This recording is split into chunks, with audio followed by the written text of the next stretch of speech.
Hello दोस्तों, good morning.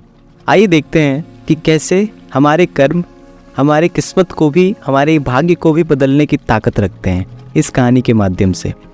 तो कहानी कुछ ऐसी है कि एक आश्रम में एक महेंद्र नामक शिष्य अपने अन्य साथियों के साथ एक गुरु के सानिध्य में पढ़ रहा था।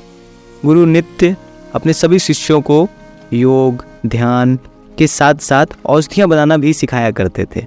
एक दिन अनायास ही गुरु जब ध्यान में बैठे थे तो उनको यह रियलाइज़ हुआ कि अब महेंद्र की मृत्यु होने वाली है।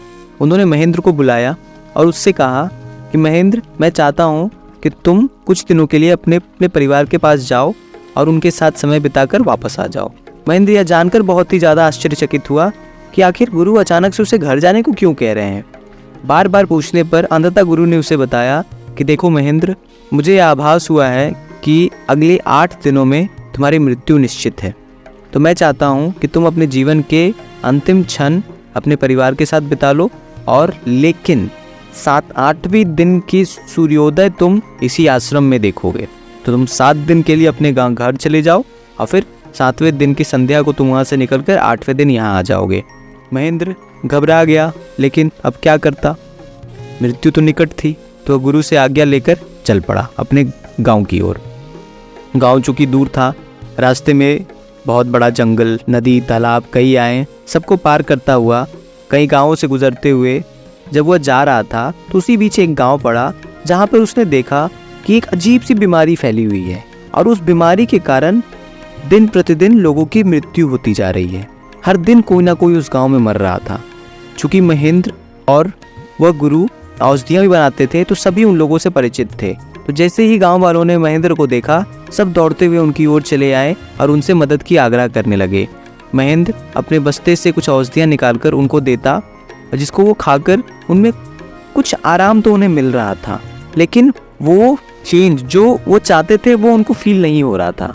महेंद्र ने सोचा क्यों ना मैं यहाँ 1-2 दिन तक रुककर इन लोगों की सेवा करूँ और उसके बाद अपने घर की ओर प्रस्थान करूँ। पर जैसा मैंने कहा, दवाइयाँ असर तो कर रही थी, बीमारी का प्रभाव तो कम हो रहा था, लेकिन जड़ से ठीक नहीं हो रही थी और अभी भी मृत्यु होना जारी था।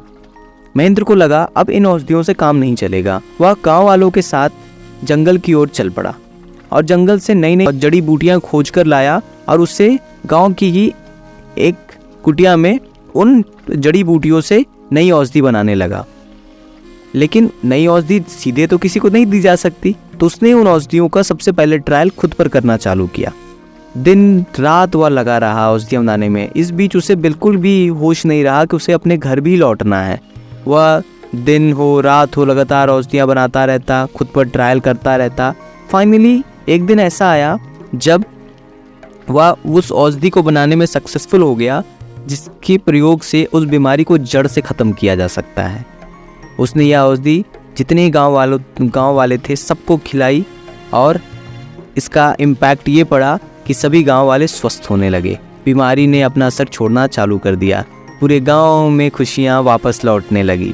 अब लेकिन आलम यह था कि एक तरफ गांव में खुशियां लौटी तो दूसरी तरफ महेंद्र का 7वां दिन आ चुका था। अब महेंद्र के दिमाग में था कि अब वह घर की ओर जाए या आश्रम की ओर जाए। तो उसके दिमाग में आया कि यार, घर की ओर जाऊँगा तो शायद मैं पहुँच भी ना पाऊँ, और गुरु का आदेश था कि 8वें दिन का सूर्योदय तो मुझे आश्रम में देखना है। तो उसने यह तय किया कि अब वह आश्रम ही लौटेगा।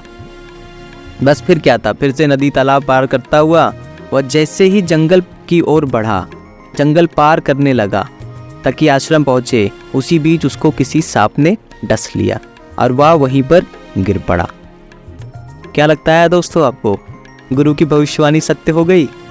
क्या महेंद्र की मृत्यु हो जाएगी, या कुछ ऐसा होगा जो हम सब चाहते हैं और जो महेंद्र ने कभी नहीं सोचा है?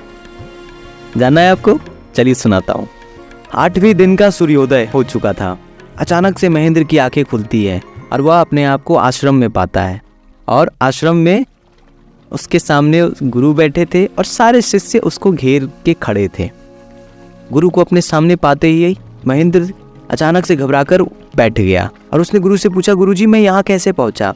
तो गुरुजी ने कहा, बेटा, कल तुम्हारे ये मित्रगण जब जंगल में औषधियाँ ढूंढ रहे थे तो उन्होंने तुम्हें वहाँ मूर्छित पाया, तो तुम्हें ये उठाकर ले आए और रात भर तुम्हारी सेवा की, औषधियाँ पिलाई गई, जिसके कारण अब तुम होश में आए हो। तुरंत उसके दिमाग में दूसरा सवाल आया, गुरुजी पर आपने तो कहा था कि मेरी मृत्यु हो जाएगी आज, तो फिर मैं जीवित कैसे हूँ? और अगर मैं जीवित हूँ तो क्या मैं आज मर जाऊँगा? मतलब सवाल पे सवाल वो पूछ रहा था। गुरु ने मुस्कुराते हुए जवाब दिया और उससे एक सवाल पूछा, बेटा एक बात बताओ, इन 7 दिनों में तुमने क्या क्या किया? मैंने जो कहा था वो तुम घर गए? तो उसने धीमी आवाज़ में कहा कि गुरुजी मैं जा तो रहा था, पर रास्ते में एक गांव ऐसा पड़ा जहां पर लोग बीमार थे, तो मैंने औषधियाँ भी दी, लेकिन वो औषधियाँ जब काम नहीं करी तो मैंने नई औषधियाँ बनाई, उसका ट्रायल खुद पे करता रहा, इसी में सारे दिन निकल गए और लेकिन औषधि तैयार हो गई और सारे गाँव वाले स्वस्थ होने लग गए। तो अब 7वां दिन आ चुका था, तो मैंने तय किया कि मैं आश्रम ही लौट आऊँ, लेकिन फिर रास्ते में ये सारी घटना घट गई और मैं अभी आश्रम में आपके सामने बैठा हूँ। गुरु ने मुस्कुराते हुए आंसर दिया और सभी शिष्यों से कहा, देखो बेटा, महेंद्र वो एग्जाम्पल है कि कैसे हमारे कर्म हमारी किस्मत को भी बदल सकते हैं। इसके भाग्य में लिखा था कि इसकी मृत्यु निश्चित है, तो इसके पास ऑप्शन था कि ये अपने अंतिम 7 दिन अपने परिवार के साथ बिता सकता था, लेकिन इसने यह तय किया कि वह अपने ये अंतिम क्षण भी लोगों की सेवा में बिताएगा। लोगों को इसकी ज़रूरत है तो वो लोगों की ही सेवा करेगा, लोगों के लिए औषधियाँ बनाएगा। और असर ये हुआ कि इसकी मृत्यु के लिए सांप ने तो इसे डसा, जो इसके भाग्य में लिखा था, लेकिन इसके कर्म ने इसे बचा लिया। अब देखो, ये 7 दिन छोड़ो, अपना जीवन भर आश्रम में और अपने परिवार वालों के साथ रह सकता है। तो दोस्तों, कहानी तो यहाँ एंड होती है और हमें एक बड़ी सी प्यारी सी सीख देकर जाती है कि always try to help the people. हमेशा लोगों की सेवा करें, अच्छा सोचे, अच्छे काम करें। क्या पता हमारे कौन से बुरे भाग्य का रिजल्ट हमारे प्रेजेंट के अच्छे कर्मों द्वारा बदल जाए। और ट्रस्ट रखें, भगवान सबके लिए सोचता है, ज़रूर एक ना एक दिन चेंज आएगा। आई होप स्टोरी आपको अच्छी लगी होगी। Thank you so much for giving me your precious time. हम जल्द मिलेंगे एक नई स्टोरी में। Till then take care, bye bye.